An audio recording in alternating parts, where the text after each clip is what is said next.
Thanks so much for joining us. I'm going to stop my share just so that we have a moment to see everybody. So we are officially going to get started. We really ask that folks, if you can, please turn on your videos. This will be an interactive workshop. We know it's called a webinar, but we've curated this material to be interactive. And so we will all get the most out of it if we can see each other's faces. And we really thank you for being here. So I'm going to Brit, if you don't mind just sharing your screen now, and then we'll get right to it.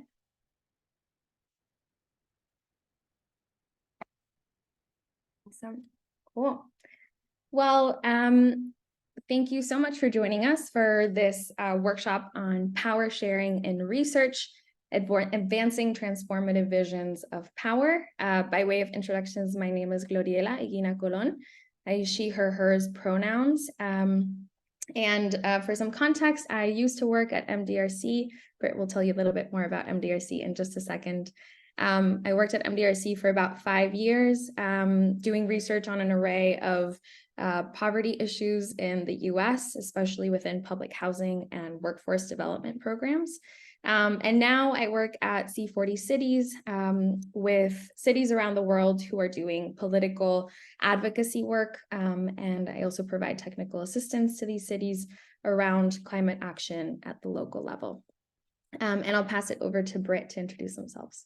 All right, thank you, Gloriela. Hi, everyone. I'm Brit Henderson. I am a research associate at MDRC, which Gloriela mentioned.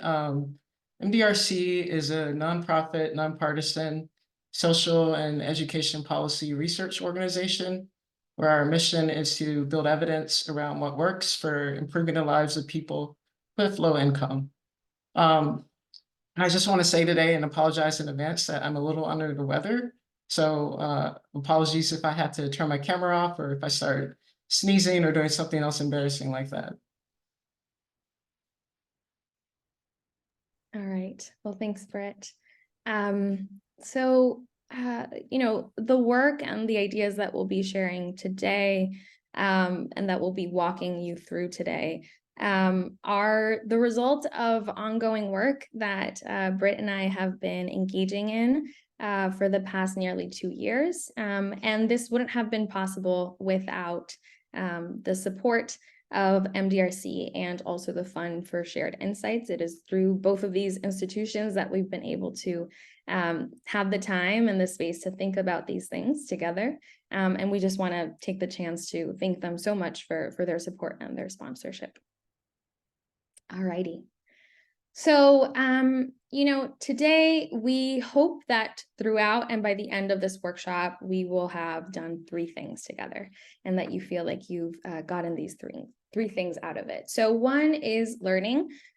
We will be sharing some key concepts and hopefully have some shared understanding by the end of the workshop around concepts like power sharing, and positionality, amongst other concepts within the research context. Second, we will have the chance to reflect individually and then also in partners. And so just like grounded in the shared understanding that we hope to provide today, we'll guide you through different reflection prompts on how to apply these concepts, how to bring them into action in your day-to-day work and in your lives. And then that brings me into the last objective that we have, but definitely not least important, is the doing part, right? So by the end of this workshop, you would have had a power sharing action plan that you've put together for a specific project, either current or past, that you want to engage in more power sharing. And so in order to be able to work towards these goals, we also want to make sure we establish some shared expectations around our time together. So like I mentioned before, this is an interactive workshop, so we hope you are ready to engage with us, and we're really excited that you're here to do that. We also have about a little bit over an hour together, right, which is very generous time, but also very little in the scope of these big kind of issues and concepts that we'll be exploring. So we'll make most out of that time, but we also want to remind folks that it is only an hour, right? And that we'll have for the workshop, and then we'll have a few minutes, about 15 minutes for Q&A. So this is a space to start or deepen this exploration, and it's definitely not the end, right? So we hope that you will take these ideas and then bring them back into your work, into your teams.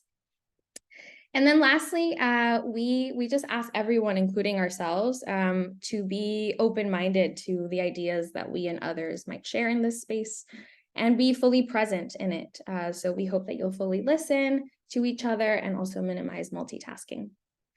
And lastly, we're really, really thrilled that you are here and you decided to engage in these reflections and discussions. And we thank you for choosing this workshop. All right, so before we can even, Brit and I can even start sharing our own ideas about power sharing and power in research, we wanted to have the chance to just pause and give everybody the chance to reflect on what does power sharing mean to you, right?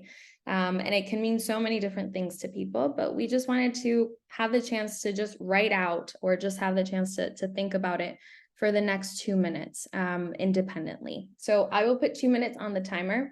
Anything that comes up, any emotions or images that come up for you when you think of power sharing. So 2 minutes, and then I will bring us back.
About 1 more minute to reflect on this.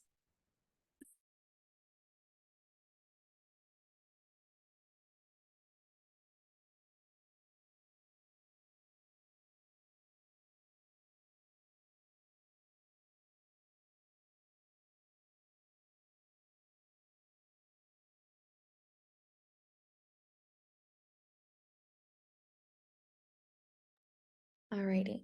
So of course, we're going to keep coming back to this question and to this central prompt. But before we do, we wanted to have the chance to break it down, right? So really think about the first term of, or the first word of that term, right? Which is power itself. So can we actually have a volunteer read this definition of power out loud, please? I can read it. Sure, thank you. A possession of control, authority, or influence over others. Awesome. Thank you, Grace. So like I said before, there are probably so many emotions and concepts and images that we all think about when somebody says the word power, right? But most likely among those is the notion that's articulated in this definition from Merriam-Webster Dictionary, right? Which is having possession of control, authority, or influence over others. And we really want to emphasize that operative word there, right? Over. And this can mean a degree of control over material, human, intellectual, and financial resources. And we can assume that this is a pretty mainstream or status quo notion of power, right? It is in a very standard dictionary, right? And in contrast with this definition, we'd like somebody else to read this quote from Reverend Dr. Martin Luther King Jr. About power. So can we have another volunteer, please? I can volunteer. Yeah, thank you. Power properly understood is nothing but the ability to achieve purpose. It is the strength required to bring about social, political, and economic change. Thank you so much. Thank you, Kehinde. So this quote comes from the Reverend's "Where do we go from here" speech in Atlanta in 1967. And in that speech, he went on to say, quote, "There is nothing wrong with power if power is used correctly." And so in contrast with the dictionary definition, what does Reverend Dr. Martin Luther King Jr.'s explanation of power evoke for you? So for Brit and me, it captures so much of what we have and continue to grapple with. Questions like, what would it mean to properly understand power? What abilities do we have as researchers to bring about change? And are we using our power correctly? So from women's rights advocates and feminist scholars, these are three interrelated alternative visions of power that we'd like to share with you all here today. So starting with the leftmost circle, we have power with, and that's defined as finding common ground among different interests in order to build collective strength, right? So that comes from identifying that common ground. The middle circle, power to, is defined as the belief that everyone has the power to make a difference and has the ability to shape their own life and make a difference in the world. And this can be multiplied by new skills, knowledge, awareness, and confidence that people might gain. And lastly, there is this notion of power within, which is defined as a person's sense of self-worth and self-knowledge and fostering that sense of agency and fulfillment that comes from that. And so the authors of a publication on revisioning power for justice, equality, and peace called Making Change Happen, they state the following, quote, "These alternatives offer positive ways of expressing power that create the possibility of forming more equitable relationships and structures by moving beyond this notion of power over. By affirming people's capacity to act creatively and collectively, they provide basic principles for constructing empowering strategies." So now based on these, I'm gonna pass it over to Brit to introduce us to a definition of power sharing, which you had a little sneak peek into just now, and I'll pass it over to Brit. Thank you so much, Gloriela. So now you've got some key definitions down for what power means. And so you're ready to hear about power sharing.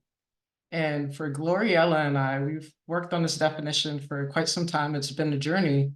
But for us, power sharing is about understanding the resources that you have, the resources, the access to opportunities. These are things that we call power levers. And we'll get into those in a bit later. And then taking that next step of recognizing and then actively choosing to use those resources to increase participation, improve rigor, and build collective strength. Now, we hope that you'll revisit this definition as we progress through the webinar. And we hope that you'll also bring it with you and take it home to your teams. And, think about what resonates with you in this definition. But also think about things that maybe don't resonate. Are there things that don't sit with you? Are there, excuse me, are there things that you would add? What is that and why? We invite you to share that with us. Okay, so now we talked about power, we talked about power sharing, and over the next 45 or so minutes, we're going to talk about our process for how to power share. We're not saying that this is a definitive way to do it, but again, in this journey that Gloriela and I have been on for probably close to 2 years now, these are the 4 steps that we've identified as part of the process. So first, it is identifying stakeholders, reflecting on your positionality, so getting into that reflexive practice of understanding who you are in relationship to others, being on the lookout for opportunity spaces, which are parts of, for us, the research process that are ripe for opportunities to engage in power sharing. And then finally, we get really active and we recognize our power levers. And so we're going to explain what all of these are as we progress through the next slides. Okay. So we feel that it's really important when you're talking about a concept that can be somewhat abstract to ground it in a real world example. And so throughout this webinar, we'll be referring back to a project that we worked on together. In this project, we partnered with an organization that serves people who are returning to their communities following a period of incarceration, and they're helping people get employment or getting higher paid employment.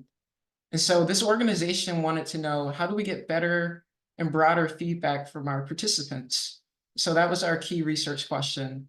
And so all the concepts that we'll be going through and all the examples and all the tips and tricks that we'll be giving you will be grounded in this research project that we shared together. All right, so now it's your turn. Choose a project. It could be something you're currently working on. It could be a past project. It could be even something that's upcoming. One thing to keep in mind is that the earlier you are in that project, the more opportunities you're going to have to power share. But don't worry if your dream project, you're at the end of it already, because the good news is that no matter what stage of the project you're in, you're going to be able to engage in power sharing. So just take about a minute and think about a project that you want to engage with for the remainder of this webinar.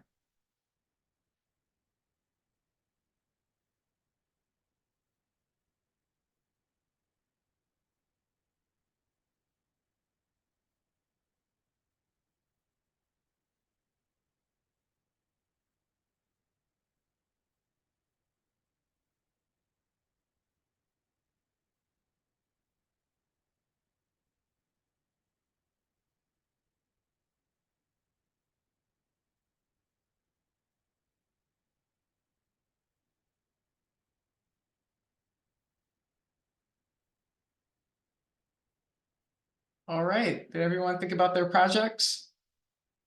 All right, I see some head nods, great. Now we'll pass it back to Gloriela. Cool, thank you, Brit.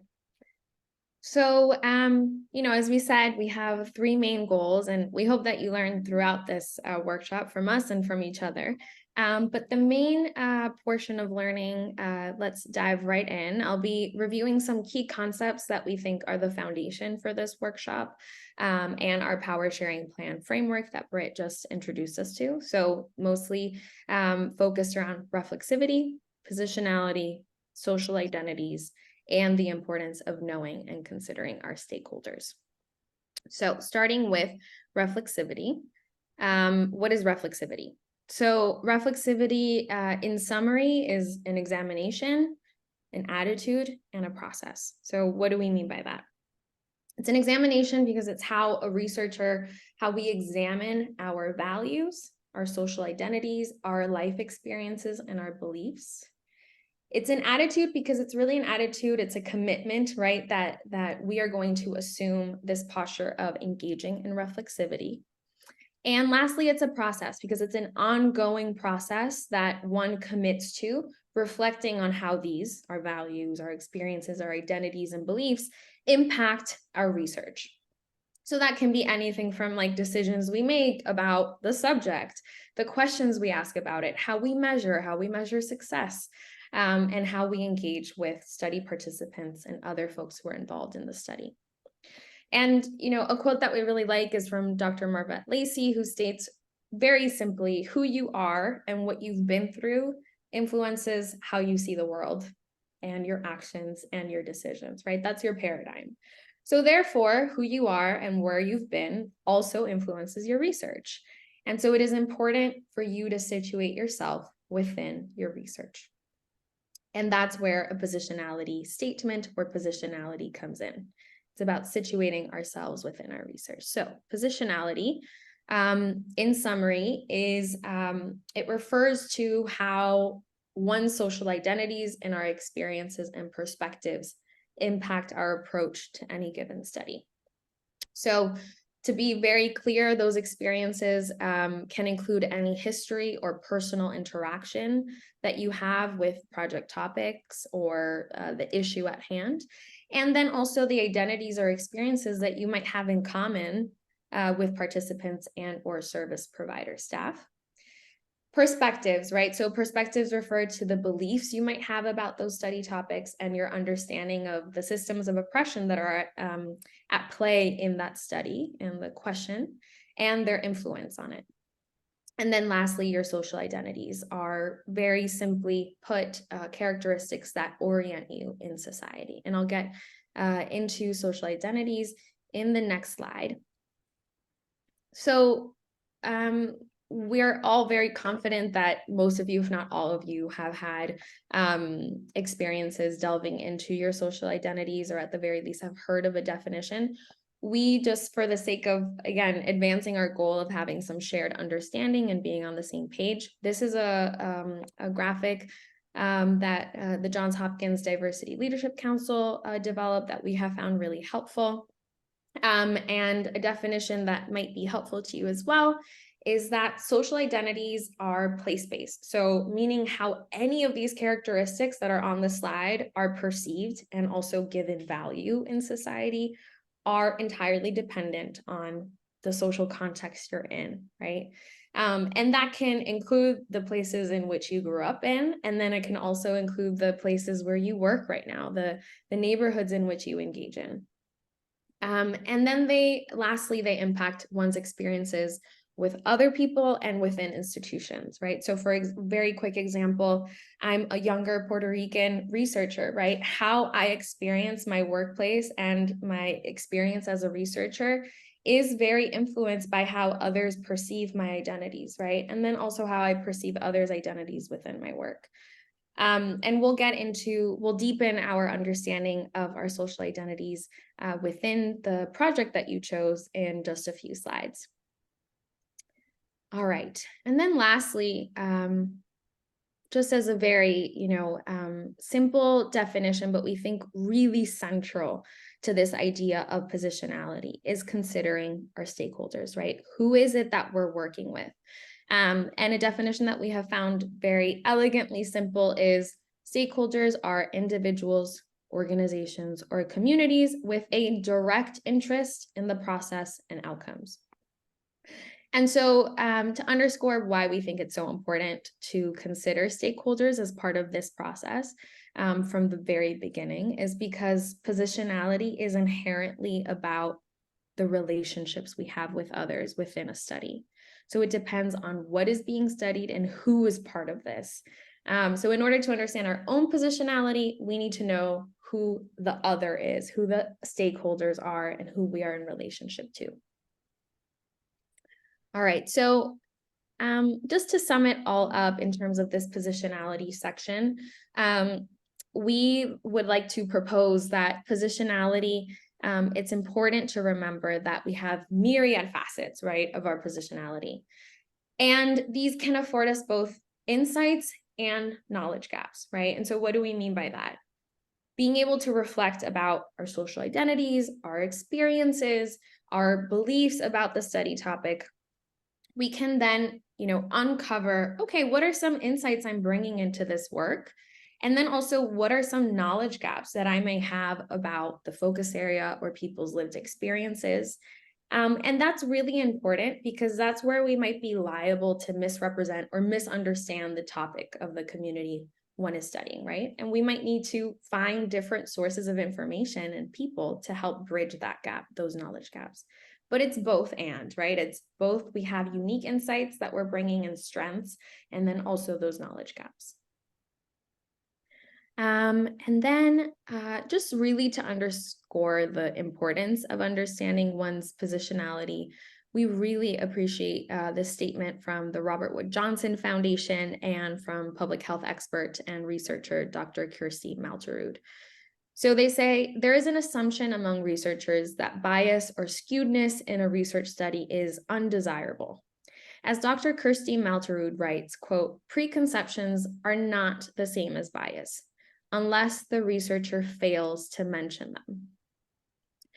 The goal is not neutrality, but awareness, so you can assure you're giving voice to the positionalities beyond your own. Which brings us to the question that Brit and I find so fascinating. So how do we give voice to positionalities beyond our own, right? And so we just want to remind you that this is why we think it's so important to think about power sharing, or one really important way of thinking about power sharing is within the context of what resources, access, and opportunities we have, and then leveraging these. And we feel like we can do this, right, by engaging in reflexivity, by understanding our positionality in the study, and then being able to understand, okay, what am I bringing to the table, right? And what do I need to help bridge in terms of my knowledge gaps, so that I then know which positionalities are not my own, right? And what commonalities do I also have with others. So Brit is going to walk us through a brief example of how they reflected on their own positionality, and then you will also have the chance to do the same. So Brit, over to you. All right, thank you, Gloriela. So now you've done a lot of learning. We should have a shared understanding of those key concepts around positionality, reflexivity, social identities, and stakeholders. And so now we're moving into the reflect part of the webinar. And as Gloriela said, I'm going to walk you through a positionality example. So first, starting with stakeholders.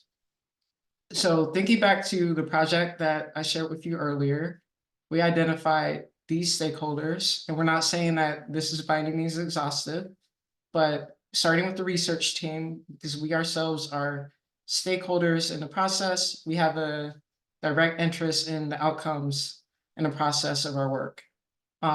Also our advisors, our staff members at our partner organization, the funder, and then the participants themselves. And in my efforts to engage in power sharing, I was especially interested in the participants. And so everything that I do in terms of my positionality, my reflexive practice is going to be in relationship to participants, because this is the group that I identified I would like to engage in power sharing with. Okay. All right, let's get into the example. So my social identities.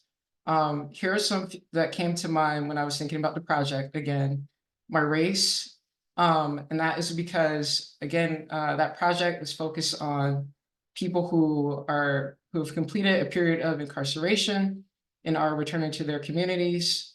Do I know the race of every single participant in that program? No, but due to what I know about our history of oppression in the US and knowing about our criminal justice system, I know that Black people are grossly overrepresented in that system. And so I have reason to believe that at least some of the participants are going to share that racial identity with me. Something else I bring up is work history, because again, this is an employment program. And so work history is going to come into play. That's going to be important. That's an important social identity element of my positionality in relation to the stakeholders that I want to spotlight. Okay. Next, we get into my experiences and perspectives. Again, grounding everything in that project because it's all context specific. I brought up the fact that I easily find employment. And I can imagine that's something that is relevant because, again, this program is helping returning citizens find employment. I highlight my family disruption from the criminal justice system. And though I myself have not been in the criminal justice system, I have an immediate family member who has had that experience, and I can gain some insights from his experience and his perspective. Now, some of these elements of my identity and of my experiences give me power and privilege in society. These are things like my socioeconomic status and my employment history. Others are sources of marginalization and disadvantage. My race in the country where there is systemic racism, my family disruption from the criminal justice system. These are sources of marginalization and disadvantage for me. Okay. So some of these are things that I might have in common with participants. And then others are things where I might have to take a step back because I don't fully understand their perspectives and their experiences because they are not my own. So where does that all get me? Well, looking back to what Gloriela shared with us, the point of doing this positionality example is not just to kind of check the boxes and think about your identities and write them down, but you really want to get to a place where you're able to identify what insights does your positionality bring you, and then also what are some knowledge gaps, areas where you might need to take a step back and center other positionalities beyond your own. So for me, My insights are that I might be able to connect with participants through this shared experience of marginalization due to race and to family involvement with the CJ system. But when it comes to employment, excuse me, I might need to take a step back and center those positionalities beyond my own. All right, so I've done my homework. I've showed you all, proven that I've done it, and now it's your turn. Okay. So I have some questions for you. The first one, hopefully, is pretty easy. So who are the stakeholders in your project? And just remember, stakeholders are the people, the organizations, and the communities that have a direct interest in the process and outcomes of your work. And just in case you need inspiration, here's some examples of stakeholders.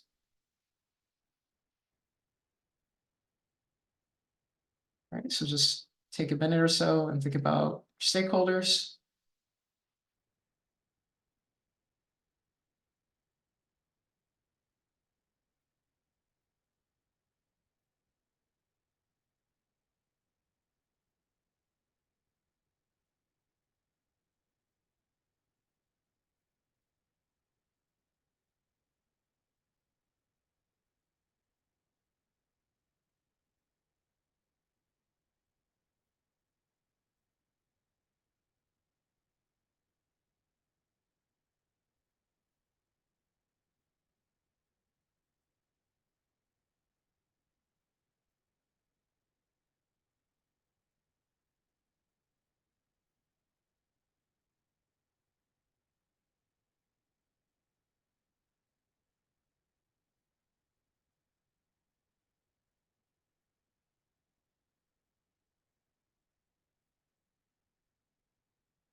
All right, and no worries if you weren't able to list them all. Remember, you can always come back and revisit this. Okay. So now that you've identified at least some stakeholders, I have a few more questions for you. From your perspective, which stakeholders have the most power? And then which stakeholders will likely be most impacted by the work?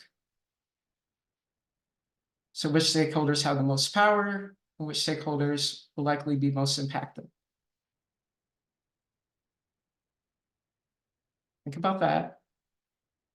And then consider, are these the same or are they different?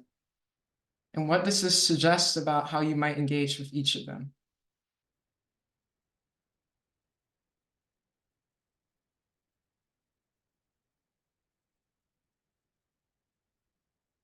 All right, so as you're thinking about that, we're actually going to be splitting you all up into pairs to discuss these three questions. So go ahead and take some time to think about your answers while we're creating those breakout rooms for you.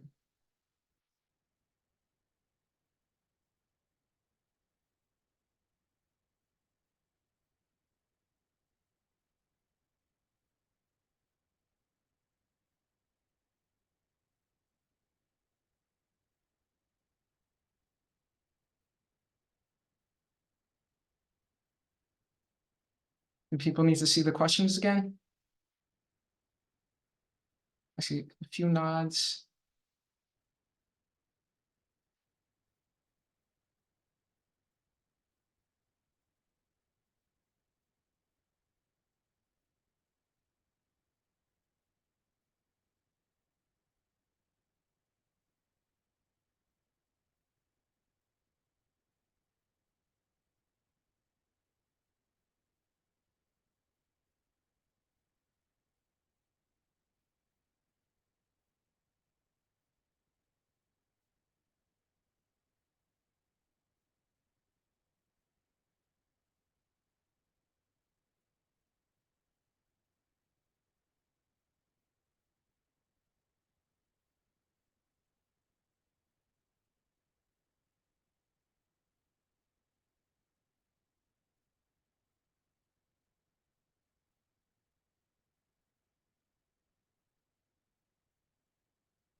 All right, are folks ready to go into pairs, or do you need maybe like one more minute to reflect a little bit more?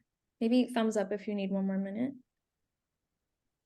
Okay, I don't see too many thumbs up, so I'll break people out then. And we'll have you there for how long do you think, Britt? Say 5 minutes. Okay.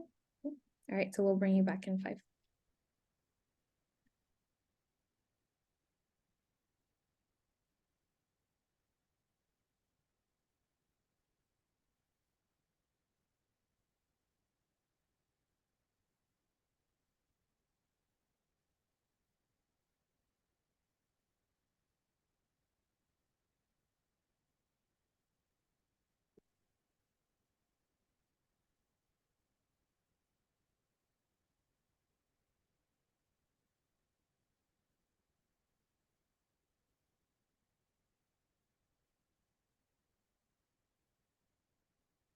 Also, for folks who are staying in this room, can you let me know if you prefer to stay here instead of going into a partner? With a partner. I think they went into their. I think one person was partnered with me. Is there a way Okay, to? Should I move that? Should I move that person? Yeah. I'm gonna move someone into that room, Brett. Okay. Thank you.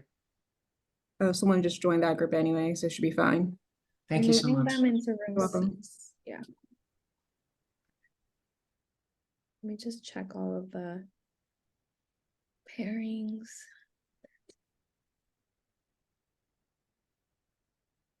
And then I think everybody has a partner. Yeah. Okay. Cool. Awesome. I'm gonna start a 4-minute timer now. Perfect. Yeah. Thank you. Yeah, no problem. Okay, wait, room 6. She doesn't have somebody yet. Let's see.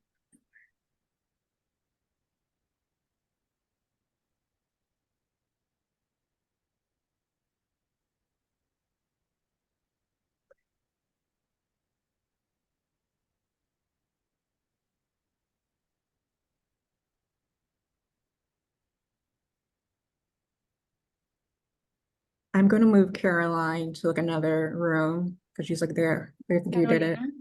Yeah. Just move her to room 7. Okay. Yeah. It's just there's like a little bit of a lag when you try to move people, but yeah, thank you for looking at that.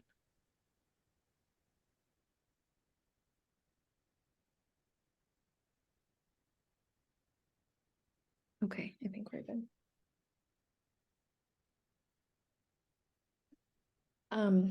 Also, Britt, we have like, I know we want to end with 15 minutes for Q&A, so we have 30 more minutes, which feels good. Just Yeah. I think I'm feeling good about time. Yeah. You guys can go to like 3:30 if need be. Yeah. Thank you so much. I think we really want to like allow quite a bit of time for Q&A, but yes, it's great to know we have that time. Hi. I was in one room and then someone came in and then they left and then got switched to another room and I don't think the people in that room are actually on. I mean, they were like, there were 2 people in there, but they were muted and their video was off and they never came in. So. Oh, sorry. So sorry. Okay. Tina, if you would like to, I mean, you're totally fine to opt out, but we'd love to have a chat with you. We don't have anybody to talk to, so if you want to chat, yeah, I'd love to. Do you want me just to like jump in with the yeah. project? Okay, yeah. I think also, sorry, before you start, Tina, I think somebody is just joining us, so let's just give them a welcome, and then we can start sharing out. Thanks so much for being willing to. Oh yeah. Just don't want to interrupt you when you've already. Maybe they're joining by phone, which takes a little bit. Hello, welcome, Susan. So, okay, Susan, I don't know if you were on before or not, but we're just in a break. A lot of people are into breakout rooms right now, just sharing about some of the reflections on stakeholders. So Tina was just going to start sharing some of their reflections. So Tina, please go ahead. Thank you. Oh, okay. Thanks. So this is sort of perfectly timed because I am just starting on a project with some colleagues who have less experience or none with community engaged research, and so I'm I've been really doing a lot of thinking and navigating about like what my how I push this project more to that way. So this is like perfectly timed webinar, but we're looking at basically how communities respond to an external shock, and especially they are looking at some different things, but I'm the part that I'm interested in is around sort of collective action and what leads groups of people to be able to respond. We have a state imposed large automotive plant that's coming in, and it's just sort of up to all the surrounding rural communities to figure this out. So that's like what sparked it. And thinking about power stakeholders, I listed, the research team, elected policymakers, high-level public managers, and the various surrounding communities. But the group that I put community members, and then I was like, well, I need to break that down a little bit more. So I think the group that I'm most interested in power sharing with are low income, predominantly Black and Hispanic community members who do not hold the most power, but are likely to be the most impacted and are the most left out of any of these conversations around what this means. And yeah, so they're different looking at the questions asked. They are those with the most power, and those that are will likely be the most impacted are different. And I think this wasn't exactly the question, but about engaging with each of them. I think the struggle for me has been how to shift the project into meaningfully inviting members of the community that I think that I'm most interested in power sharing with, while allowing the other members of the research team to shape the questions that are most important to them. And I'm sort of, I'm really, I don't know how to navigate that, because what's important to me is the process of community engagement and how to work with other researchers who have different priorities has been what I'm kind of wrestling with. And I will say not doing that well with, because I just end up being sad. Going, that's not enough. We need to bring people in more. And I need to conceptualize, I think, how to have both of those things be true, how to have the goals of other members of the research team be able to be pursued and be valued, while also centering voices that I would like to center in informing how that research proceeds. That makes sense. So thanks for letting me come into the main room and share. Thank you so much for sharing. Also, I'm hearing in your reflections, Tina, that there's like these tensions that you feel between different people's interests, especially the researchers, and then those are the participants. And first and foremost, I want to say that like you are not alone. And there's so many constraints on researchers, right? It's like the funder has their ideas of what it should be, and the research team has its ideas of what it should be. So I think it can be very challenging. I think one thing though that we hope to be able to do by the end of the workshop is identify like, what is it that I can do right now with where I'm at, right? Because sometimes it, at least for me, and I think for Brit, I can speak for both of us, that it can get very overwhelming and like discouraging to think about like, I need to move the whole team there, you know, or like I need to move my whole organization there. And like, definitely like, let's do that, right? Like eventually together. And like, we also can't wait or depend only on other people making those changes, right? So I think that's where honestly a big motivation for us like engaging in this like thought partnership and journey has been. It's like, wait, like there's a lot of stuff we can do, right? Even if it feels really small. And Brit especially will be going into like what are really specific things that we can ask ourselves, like just starting with ourselves, like like, can I facilitate these meetings differently? Or can I facilitate this focus group differently? Or is there 2 questions I can include? Or is there an existing funding stream that I can actually like reallocate? You know, like there's all these decision points that we have that we can leverage, right? To then make, even if it feels like a small change, it's still a change in terms of with the intention of bringing more people in, which is what it sounds like you would like as well. So yeah, just want to say we get it, like we totally hear you. And also there's like things that we'd like to propose that we can all do on our own, starting out on our own, and then by ourselves, and then with others. I'm going to close all the rooms and bring people back, but hopefully that's a little bit helpful. Yeah, and let's that's keep perfect. talking about it. Several of the things you just said are like I've been in this position of kind of wanting to get farther than I can necessarily get, and not knowing like, well, do I just give up and move on, or are there smaller tangible things that kind of move in that direction? So thanks so much. Yeah, and please feel free to you know, bring this question to the group when we get into Q&A, because I'm sure others have a lot of other ideas of how to approach this. So thank you so much for sharing with us. Yeah, and I see that folks are trickling back in. Thanks so much for engaging in those discussions. We hope you had, at the very least, the start of some rich conversations. Brit, I'll pass it to you. Yeah, absolutely. I think you've already kind of said it. Thank you, everyone. How was that?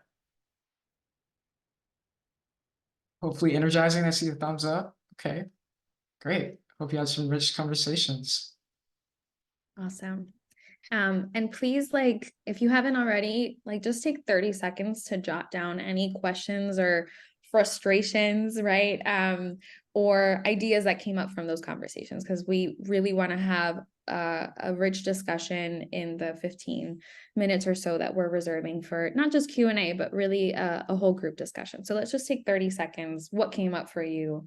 And then we'll come back into social identities.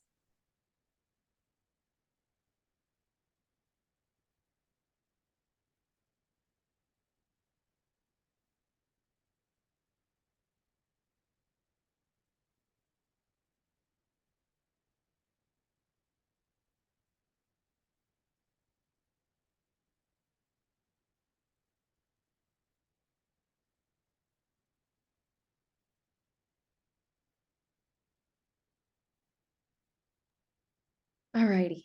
Okay. So now that you've explored, you know, started to explore who are the stakeholders, and also just the power that they might or might not have, and the impact that the study is going to have on them, we would like to then connect it to the social identity part, right? So we're going to have a little bit more reflection time. This time we won't do it in partners, but we will get back into those partners later on in the workshop. So first, can you please just think about what are 3 social identities that you share with one or a few of the stakeholders that you identify, and list these out. And then once you've done that, what are 3 identities you do not share with one or a few of these stakeholders, and list these out. So we'll just start there, and I'll put 3 minutes on the timer. since we're going to keep building up into other prompts about social identities. I'm going to put the social identity wheel up on the screen so you have it as a reference. And again, the center ones are in the center because they're usually the most salient in any given society. They're also the ones that we're usually born with. And they change less so over the course of your lifetime. And then the ones in kind of like the rainbow are very important, of course, but they sometimes are not as visible or things that we're not born with. So that's just a little explanation about that social identity wheel. So let's just take those 3 minutes to think about those prompts. 3 that you share, 3 that you don't share, and then I'll bring us back.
Alrighty. Do folks need like 30 more seconds? If you can just put your thumb up if you feel like you're good on these prompts or if you need a little bit more time. So thumb up if you need more time. Okay, cool. All right, so now that you've thought about those, a few of your social identities that you have in common and then also are different, we'd like you to just take 2 more minutes to just think about how do some of the ones that you listed out, how do some of these lead to advantages in society for yourself? And how are some of these sources of disadvantage in society for you? So just look at your list, your bullet point list. How do some of these lead to advantages and or disadvantages? So I'll put 2 more minutes on the clock and then bring us back.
All right.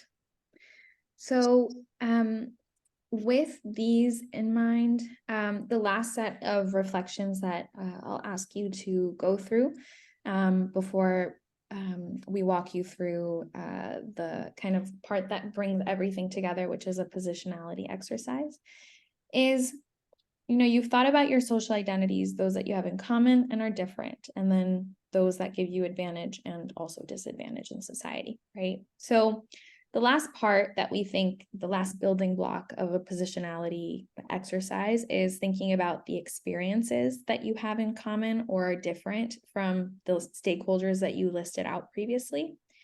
And then personal interaction with the focus area. So for example, I was doing a project on a public housing authority in 2 different US cities. I have never lived in a public housing development, right? And that's just something, that's an experience I haven't had. And just noting that for myself, right? That's not a lived experience I have. And I also have family members who've lived in public housing authorities, right? So it's a both and situation. I haven't had a personal experience, and I also know family members. So that's just the type of reflection that you can write down for yourself. So experiences that you have in common, and then differences, and then personal interactions with the focus area of that study. So I'll give us another 2 minutes to think about experiences, personal interactions, and then we'll bring it all together.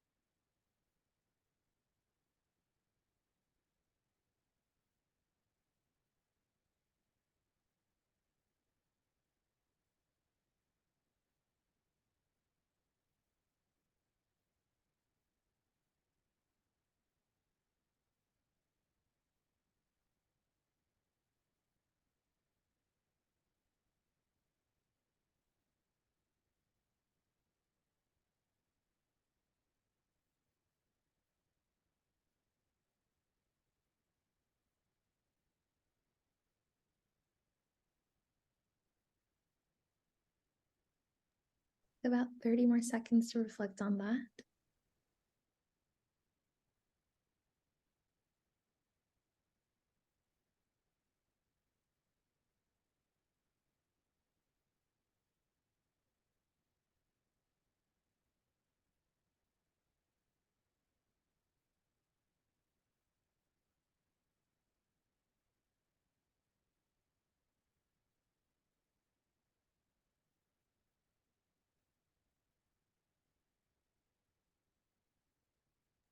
All right.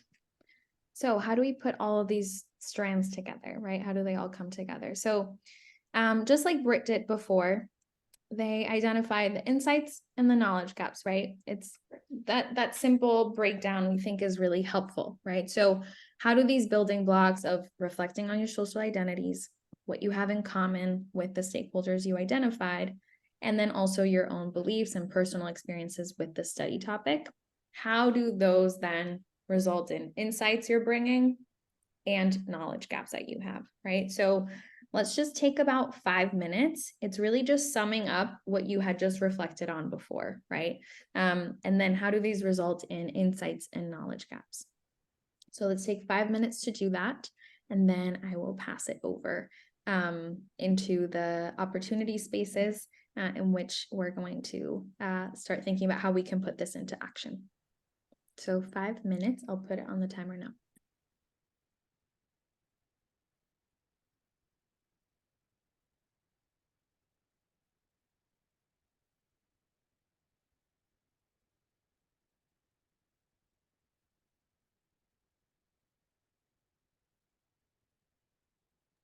And just for your reference, I'm putting up Brit's own positionality exercise summary that they came up with as you reflect on your own.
Take about 1 more minute.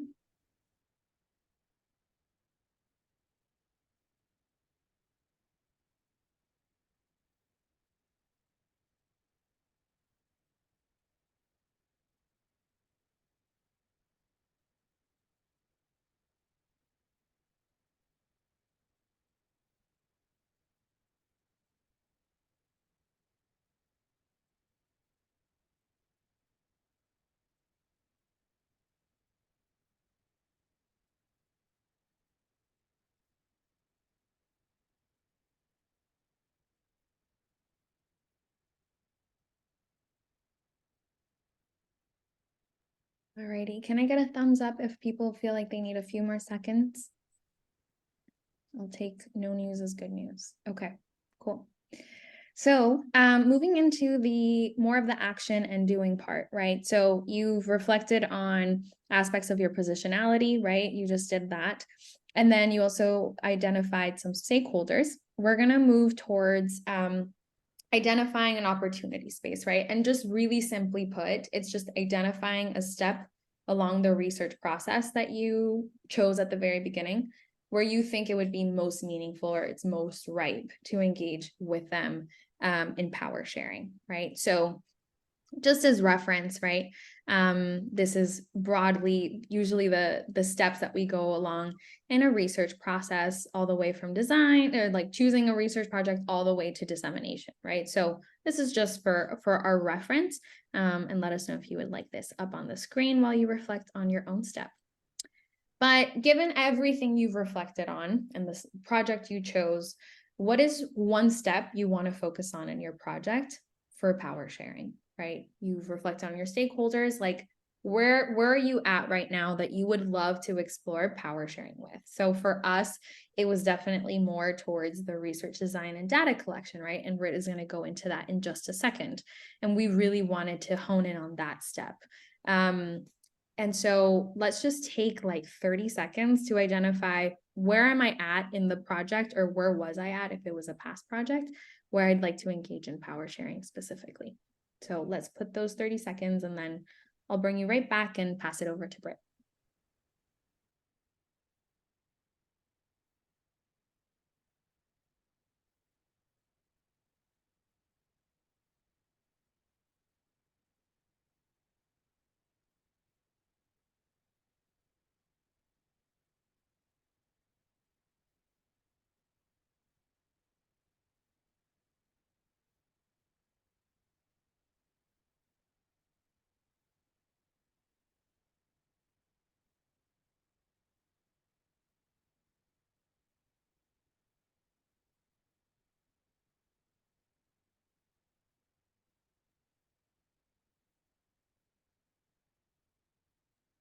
Alrighty.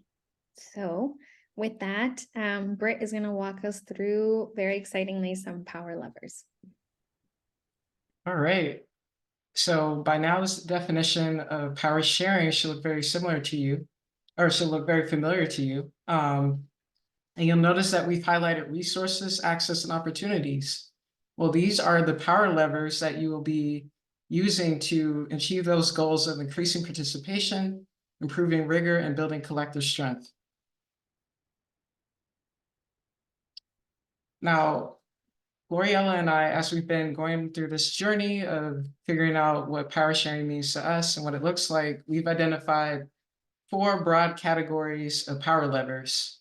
And now we're not saying by any means that this list is exhaustive, but for us, these are the categories that power levers tend to fall into: positionality, decision-making, facilitation, and translation. Okay, so we talked a lot about positionality, and it's all about how you use your role, the people that you have access to share power with others. What do I mean by that? So for example, my role within the organization, on the particular project that Gloriela and I worked on together, I was the most senior person. And so it was really important for me to take a step back and let junior staff work on the project and kind of highlight their experiences and their ideas and really shine through on the project. And that was an important way that I wanted to exercise my positionality. So in that way, you can share power not just with participants, but with your own teammates. I've already talked to you about how I've had a shared racial background with participants and how I had that shared family experience with the criminal justice system. And hopefully these elements of my positionality can help me to better translate research, which I'll get into in a bit.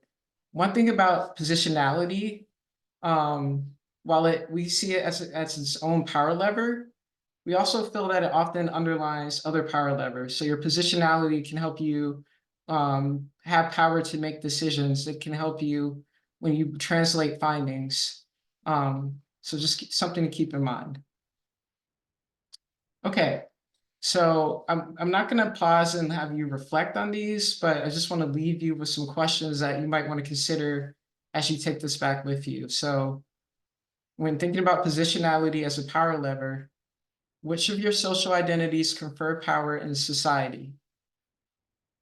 What is your positional power and role at your organization? What and who does this give you access to? What are the insights you're bringing to this project? So these are just some questions to consider when you're trying to think about what are your positionality power levers. Decision-making. Decision-making is exactly what it sounds like. It's about all those choices, both small and big, that we're responsible for making every day. And sometimes we're not even cognizant of just how many decisions that we're making. This is a great way, a place where you can really see really small choices start to add up and have really big cumulative effects in terms of power sharing. So some decisions that we were responsible for making on the project include, first off, deciding to add a qualitative component to the research design.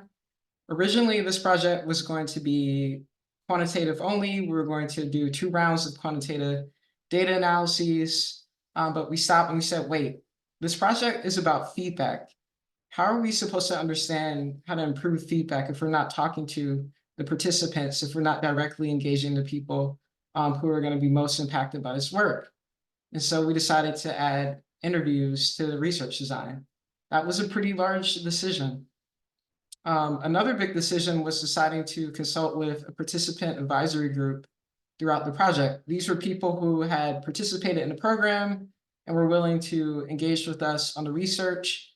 They informed all aspects of that phase of the research, including helping us formulate our research questions, coming up with interview protocols, helping us learn how to even approach interviewing with people who have been recently released from a period of incarceration, analyzing the results and looking at some of our dissemination products. And then funding is a big one. And for us, a big funding decision we made was to increase the compensation for interviewees. We wanted it to be more reflective of the value that we really saw in what they were choosing to share with us. Okay, so those are examples of some decisions that you had power over, or some decisions that I had power over, and hopefully some of these are resonating with you all when you think about your work. All right, and so here are a few questions to guide you as you think about decision-making power levers. What resources do you directly manage and or have influence over how they are allocated? What decisions can you make and or influence along the research process? So again, just something to take home with you, jot them down if you like. And don't worry if you don't have time, we'll be sharing the slides after this. All right, facilitation. Facilitation is all about creating the conditions necessary for people to fully and authentically engage in the space. I like to think that providing structure is probably the most important part, because when you're providing structure, you're telling people what's on and off the table, what's up for change. You're showing them what boundaries are in place.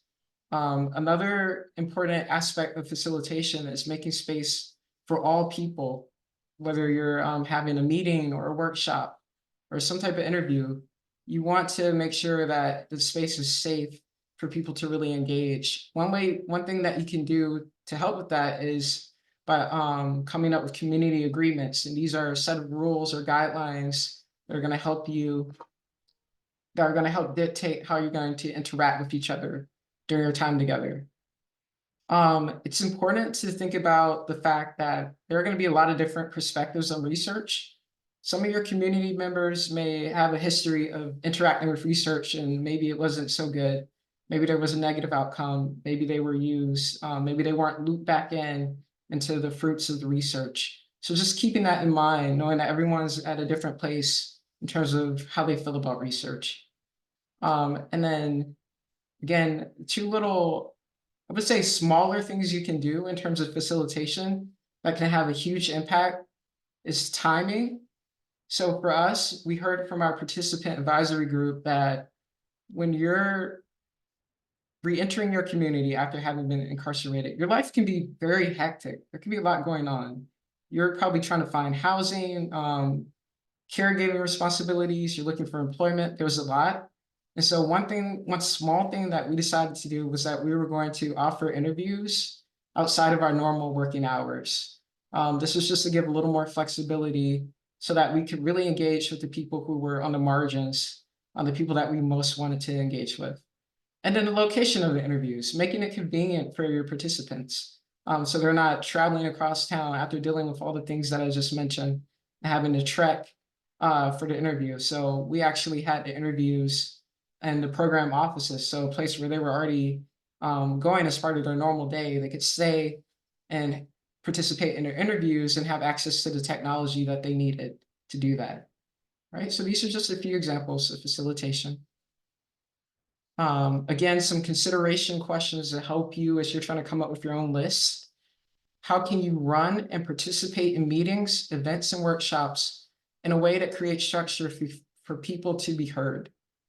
I love this question because even if you're not leading the workshop, just the way you show up to a meeting, the way you participate can be a way to open up a route for power sharing for somebody else. So really about how you're showing up in the space. And then how can you make these more accessible to a diversity of people? Okay. All right, and then our last power lever is translation. And I don't mean language translation. I mean analysis and dissemination of findings. This is another place where you really see positionality kind of coming back into play. So for example, on the project, my shared family history with criminal justice involvement, I felt like helped me translate when I was engaging in interviews. It helped me to understand some of the specifics of what participants were telling me, because I could relate in that way and then go back and translate that to the research team in a way that maybe someone without that experience would not be able to do. Something that was really important for us, closing the loop.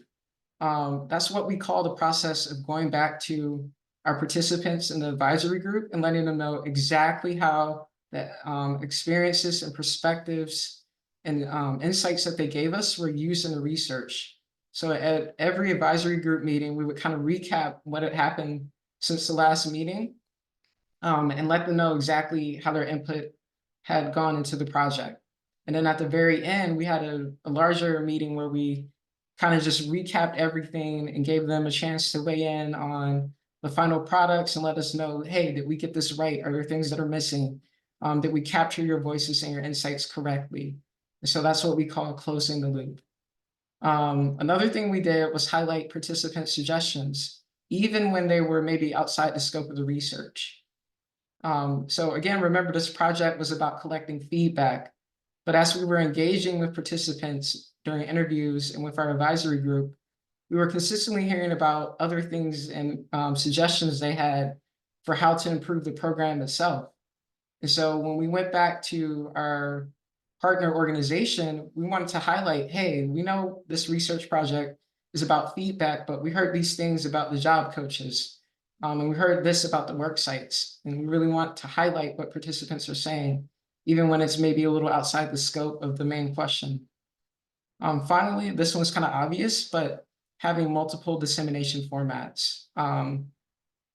And that's just so that you can reach a broad audience, not just academic journals or things that only politicians or policymakers are going to read, but things that might actually get back to some of the participants or their community. So you can think about podcasts, you can think about infographics, etc. Okay. All right, and then finally, just closing with some questions to help you consider translation as a power lever. How can you produce knowledge products that can be accessible to different audiences, whether lay, practitioner, or expert? How can you close the loop with staff and their participants about study findings? How can you communicate the ways in which their participation was important to the study?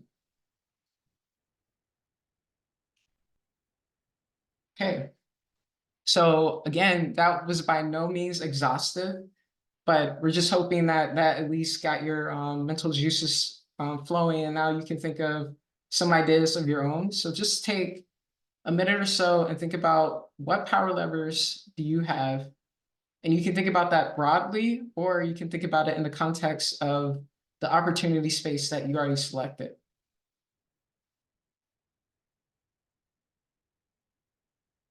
And Britt, maybe for reference, do you want to share the slide that just has the top 4 power levers so that people can refer to that?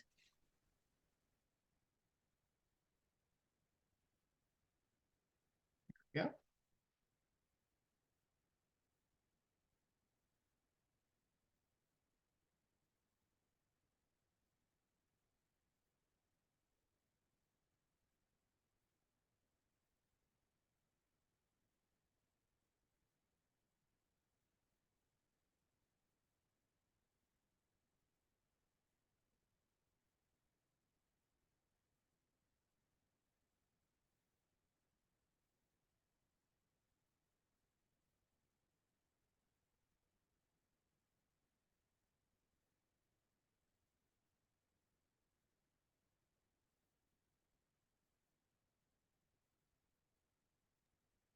All right, for the sake of time, shall we wrap up the reflection on this, Britt?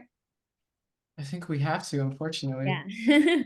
Okay, perfect. So thanks so much, Britt, for going over that. And so in the kind of last, I would say 5 minutes, so in the next 5 minutes, we'd love to give you a chance for full disclosure. We are going to mesh 2 things that we were planning to do separately, but put them together in the spirit of putting things together. So we will put you into partners to discuss the following prompts, right? So I'm going to zoom by some slides that you'll see. You've done all these things. We all have power. It's a friendly, warm reminder. And so in order to put it all together, we think these 3 prompts are really helpful. So given my positionality, I choose to leverage my power. So thinking about those 4 power levers and those considerations, and then also the insights that you identified by taking the following actions within the step. 2, I commit to recognizing my knowledge gaps and then identifying how you're going to bridge them, right? So engaging with the following people and or groups and or organizations and or sources of information to bridge them. And then lastly, 1 potential barrier I may face in my plan is, and I will navigate this by. And the last one is really kind of what we were talking about before with one of the folks who is here in the webinar is, you know, we're bound to experience pushback. We're bound to experience some barriers in doing this type of work. So let's just try to, at the very least, anticipate it, right? And what we could do to navigate that. All right, so we're going to put people into pairs or groups of 3 for the next 5 minutes, and then we'll have about 2 minutes, if folks can stay with us for just 1 minute over, to share out how that was. So we'll put you into groups for about 5, and then we'll come back in. And thank you all for joining if you have to hop off. We do hope you do stay, but thank you, Sharon. All right, Britt, we're ready for you to put us into partners.